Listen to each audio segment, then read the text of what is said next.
Okay, folks, welcome to Media Studies and the coronavirus version of our class here. This is so you can see the setup I've got going here.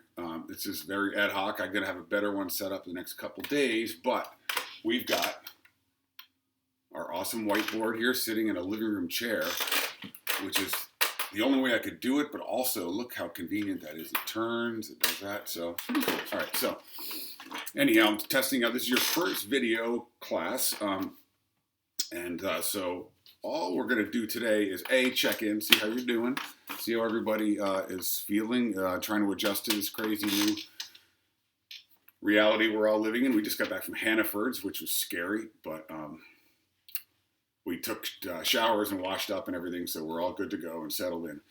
I hope you guys are okay, and I'll be working on video conferencing in the next day or two to try to figure that out. But for now, this will have to do. All right, so real quick, I won't keep you because you have a lot of weird videos to watch, no doubt. But remember, before this whole pandemic thing hit, we were talking about mass media, advertising, and the way advertisers use rhetoric and the rhetorical triangle to persuade us to buy things and live in certain ways and all that. So if you can see on my incredible whiteboard here, advertising rhetoric. So remember how that all works. Rhetoric is the use of language, images, music, etc., to persuade people to. Hold on a second, I get my cat in. Come on in, Percy. Okay, there she is. Persuade people to buy things. And in order to do that, they have to persuade people that they need to buy those things and that there's maybe some deficiency in their lives or whatever it is. So teaching people about how to live and sort of pulling at their emotions is a big part of how advertising works. Remember, we had talked, here's my notes pictures about the rhetorical triangle here. If you remember, there it is. We have our pathos, ethos, and logos. So what we were talking about is how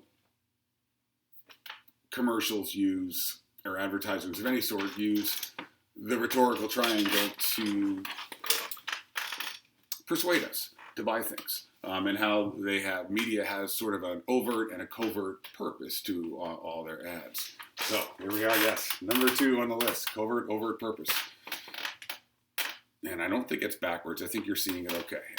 Anyway, so covert, remember, that means kind of under the radar, not the obvious part of what they're doing. Overt is more, the obvious part, selling toothpaste or selling cars or selling shampoo or something like that.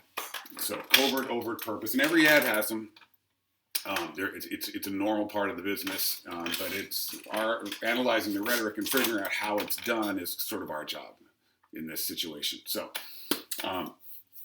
let's talk a little bit about just what the 3 devices are.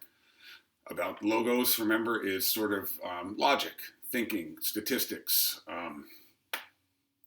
real data that might be helpful. Like in our current situation, data is being used constantly in the media and advertisements. The exponential growth and the way the virus is working in certain populations and all that is a big part of what they're doing, because this is science, it's serious, and they're not selling cars, they're selling basically a medical emergency for us to all stay home and all that. So, but in other situations, they might use more pathos, which is, remember, from the Greek for feeling. It means like to be emotionally swayed, like the kitten in the cage sort of video at 2 a.m. How can you let this happen to this poor kitten? Yeah, so yeah, of course, it pulls on your heartstrings. And then ethos is the use of authority, credentials, someone who's, the voice of someone who knows what they're talking about, someone who's trusted, someone who might really be worth taking their word for buying a product. 9 out of 10 doctors surveyed said they use, Colgate toothpaste, etc. So that sort of thing. So, and then what we're looking at here is how ads use the various rhetorical tricks in order to achieve both of these, there it is, purposes. I keep remembering to do everything backwards. So covert and overt purposes.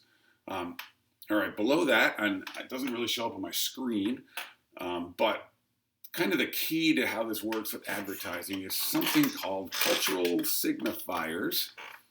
That's actually what that says. And cultural signifiers. So what are cultural signifiers and how do they figure into advertisements? Well, think about it. What does it mean? Culture.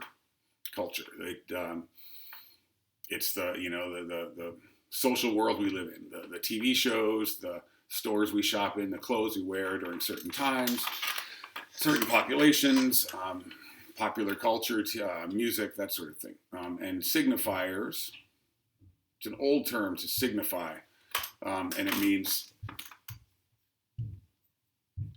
sorry about that, it means to sort of show up or to indicate.